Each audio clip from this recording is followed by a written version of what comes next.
Hello and welcome. I'm Mtthew and you're watching the World Report on NewsX World. Let's take a check of the top headlines this hour. After US envoy Steve Witkoff's meeting with the Russian President Vladimir Putin on the peace plan to end the ongoing Russia-Ukraine war, US President has said that the talks were reasonably good while further emphasizing on his push for peace. Following the Moscow meeting on the Ukraine peace plan, Ukraine President Volodymyr Zelensky has announced plans for new talks between the Ukrainian delegation and Trump's team soon.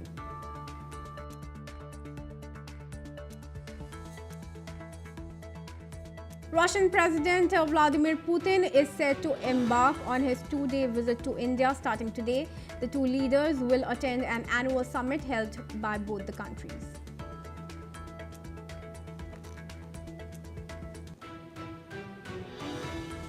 French President Emmanuel Macron is in China for high-stakes talks with the Chinese president. While speaking on the meeting, Macron says the two countries must overcome their differences. Hamas has returned the body of another deceased hostage as part of the Gaza peace plan. Israel has confirmed the identity of the deceased as Sotisak Rintalak, a Thai agricultural worker. With this, now body of only one hostage remains with Hamas.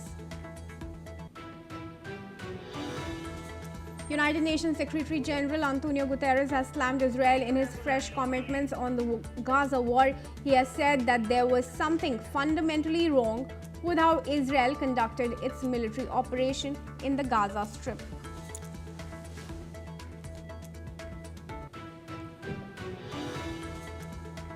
China urges us to stop official exchanges with Taiwan. China has firmly opposed to any form of official exchanges between the US and Taiwan and urged the US to stop official exchanges with Taiwan and refrain from sending any signals towards Taiwan independence.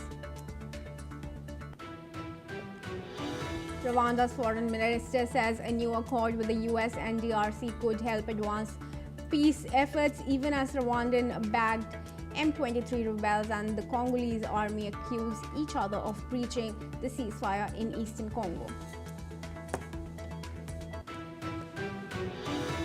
And viewers, the top focus now on the Ukraine-Russia war. Now in Ukraine, tens of thousands of people have been left without power and heating after a new wave of Russian nighttime strikes on the southern regions of Odesa and Kherson.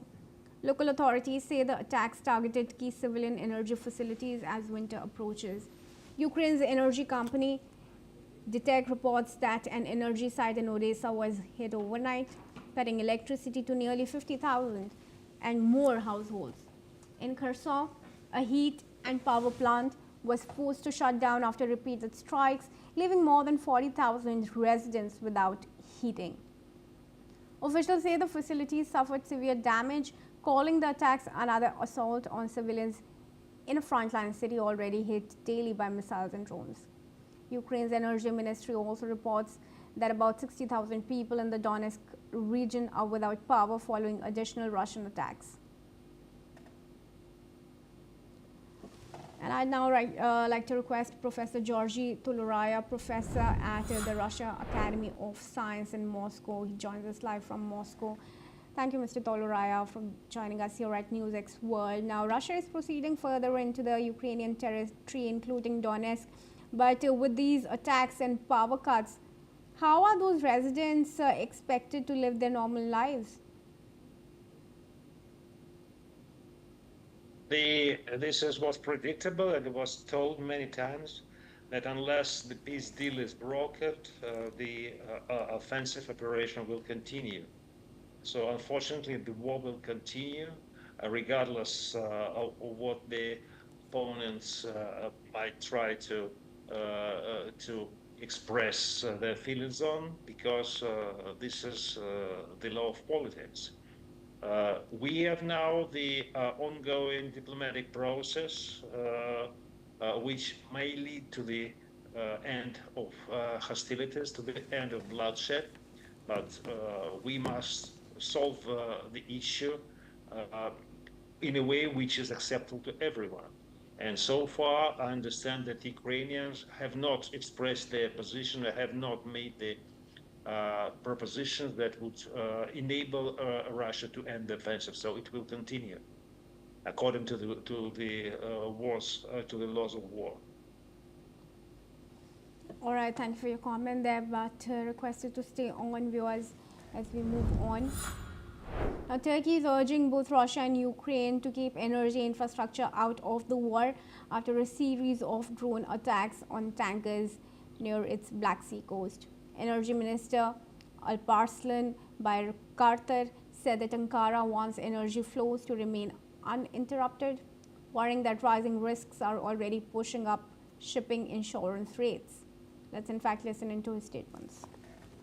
As of today, also we say all the parties, Russia and Ukraine, to keep the energy infrastructures out of this war, because this is very much linked to people's daily lives. But we also know that the energy infrastructure was the main target in some days in Ukraine, and vice versa. Ukraine is attacking some of the energy facilities in Russia. But we need to keep the energy flows uninterrupted in the Black Sea, in our straits, as well as the pipeline.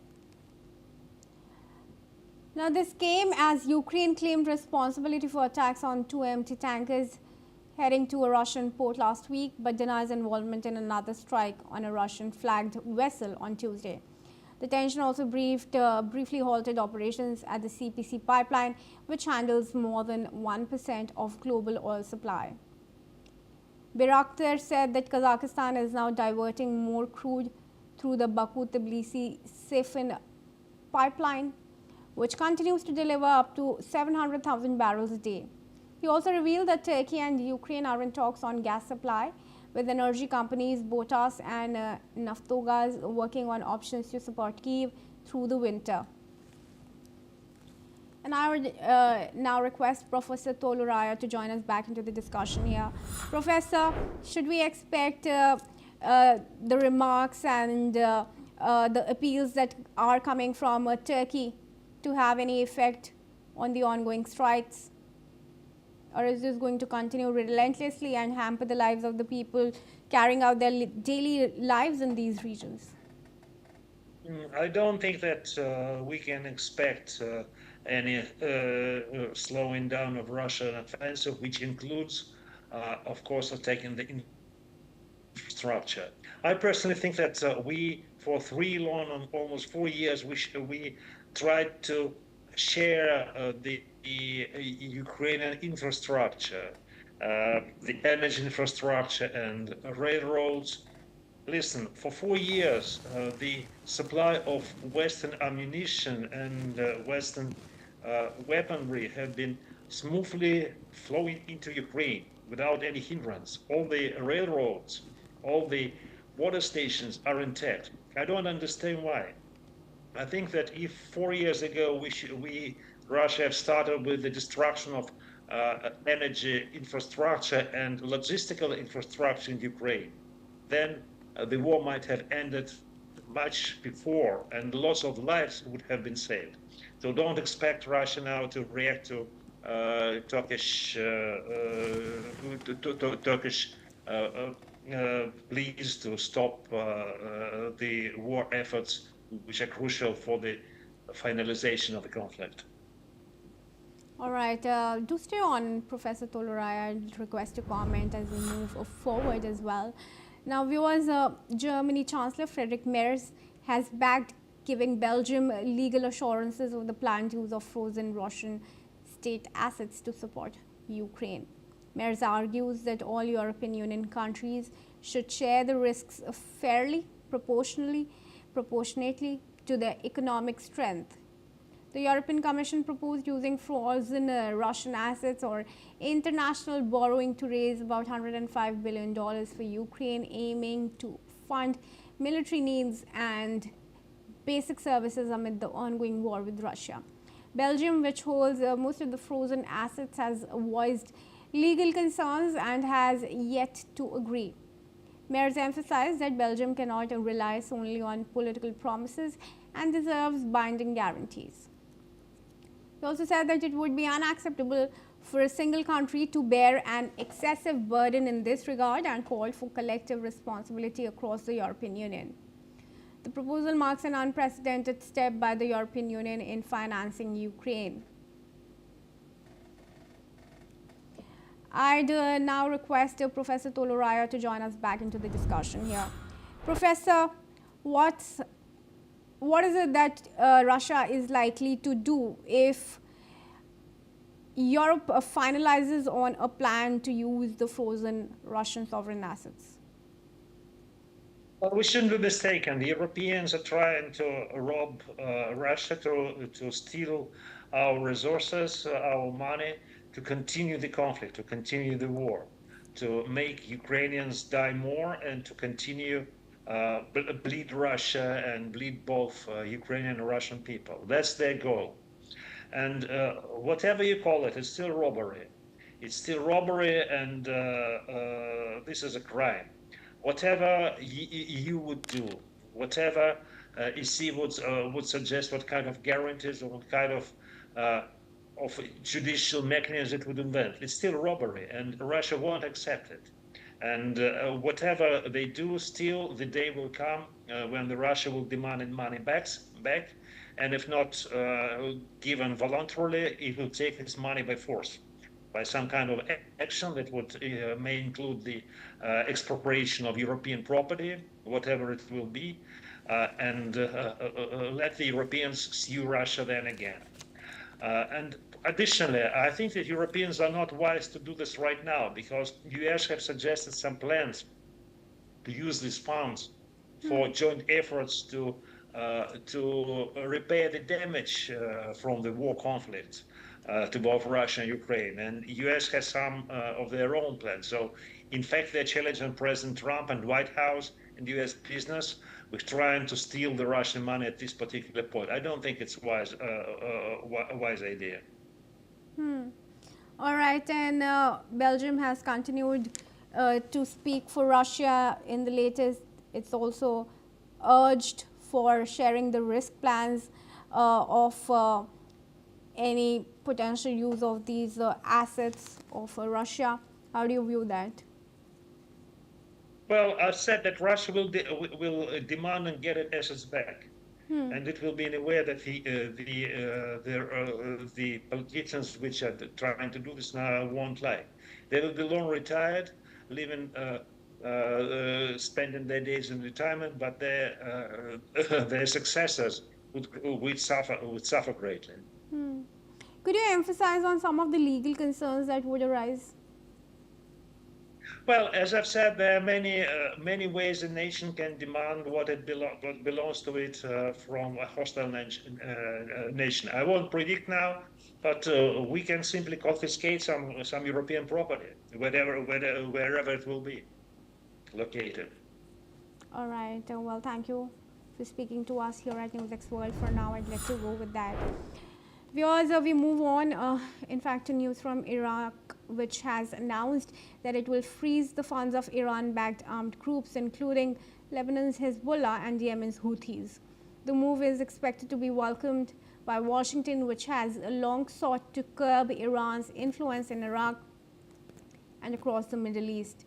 Iran maintains significant military, political, and economic influence in Iraq through its Shiite groups and allied political parties. Baghdad, which maintains ties with both the United States and Iran, faces the challenge of balancing diplomacy, particularly amid US efforts to pressure Tehran. Now, the announcements come as Iran's regional influence has been tested by increased US sanctions and Israeli attacks on its regional proxies. Iraq's decision marks a significant step in its efforts to navigate these complex geopolitical pressures. Iraq freezes, in fact, funds of Hezbollah and Houthis. That's what the official gazette is saying, viewers. Iraq will freeze the money of Iran-backed armed groups, both Hezbollah and the Houthis. In fact, Iraq is saying what it will do to correct its fund freezing.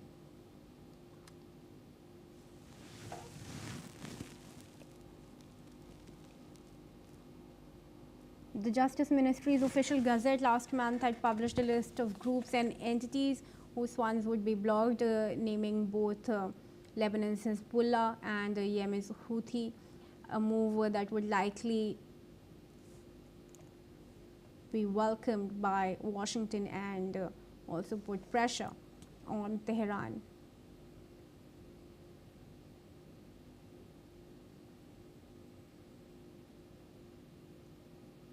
Iraq's Terrorists Funds Freezing Committee said the November 17 publication had been intended to apply only to individuals and entities linked to Islamic State and Al-Qaeda.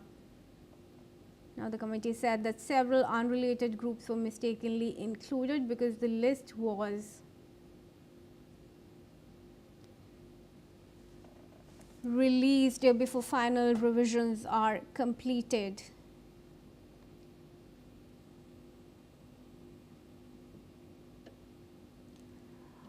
All right, I would now welcome Mtthew, a geopolitical expert from Tel Aviv, into the discussion.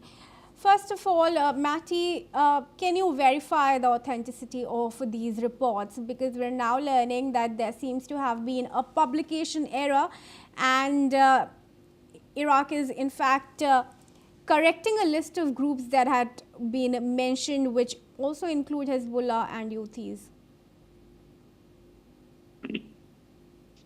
Well, hello, Kriti. In the last months, I would say, Iraq was under a lot of pressure from the American administration because they would like to open more to the West, to boost their exports and everything and investments. So they would like to have good relations with the United States, and it's also a political internal thing because from one side, the Shiites in Iraq, they are, in the center and south of the country, and they are 65% of all the population, so they are very powerful inside Iraq. From the other side, the three parts of this mosaic called Iraq, which means the Kurds and the Shiites, they would like to mend a lot of things in their economy, and that's part of their decision to ban these terrorist organizations. From one side, Hezbollah, from the other side, the Houthis, which of course is not very pleased for the Shiites that they are very connected to Iran. But the Shiites also are under pressure to be independent, to feel part of a united Iraq. And that was also part of the decision to ban this organization. It's going to be good for them because it's going to lower the quantity of penetration and terrorist acts that these two entities were also with internal extremists from Iraq doing inside Iraq. And they were also requested by the Trump administration, if you remember, not to throw missiles on Israel, and now it's also a possibility for them to do it because there has been agreement in Gaza. So altogether, it's a huge geopolitical shift, but a very needed shift for the Iraqi government.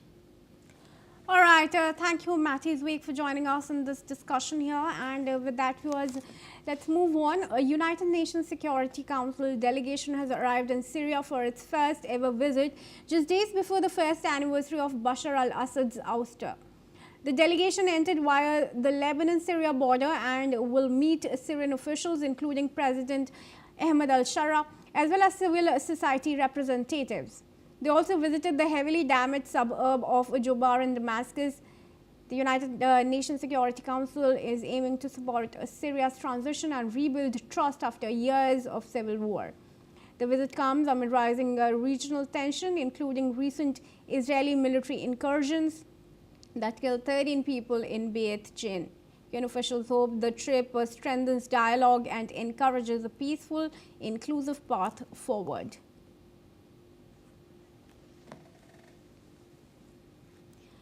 Moving on, viewers, Australia's internet regulator has said that teen social media ban would be the first domino to fall in a global push to rein big tech Meta's Instagram, Facebook and Thread, which began locking out hundreds of thousands of accounts ahead of a deadline next week. E-Safety Commissioner Julie Inman-Grons has stated that she has initially expressed concern about the blunt force approach of blocking children under the age of 16 from social media, but she had come to embrace it after incremental regulatory changes were not effective enough. Let's listen into what Julie Inman had to say. But I think we've reached a tipping point where something more forceful needed to be done. So you're thinking? These are surveillance devices. We are commodified. Our data is the currency that fuels these companies today. And there are these powerful, harmful, deceptive design features that even adults are powerless to fight against, like autoplay and endless scroll and snap streaks. So what chance do our children have? I've always referred to this as the first domino, which is why they push back. They did push back pretty vigorously. And one of the companies, instead of implementing the age assurance, were spending time lobbying the European Commission. And we move on. A Los Angeles doctor who admitted supplying ketamine to actor Mtthew Perry has been sentenced to 30 months in federal prison. Dr. Carlos Plasencia is the first of 5 defendants to be sentenced in connection with the case, though he did not plead to causing the actor's death. Dr. Carlos pleaded guilty over the summer to 4 counts of distributing ketamine. The charges carried a maximum of 40 years in prison, though prosecutors had asked for a sentence of 3 years. The 4 others charged in the case, including another doctor, Perry's assistant, and 2 people who supplied the ketamine dose that killed him, have also pleaded guilty and are set to be sentenced in the coming months. Meanwhile, after the court verdict, Perry's stepfather, Keith Morrison, while leaving the courthouse with Susanna Perry, called the case a tragic story. Let's have a look at what he had to say. Tragic story, and sometimes apparently nice guys do bad things, and the legal system has to take it. And viewers, that's a wrap on a NewsX World Report. Do keep watching for more international news updates.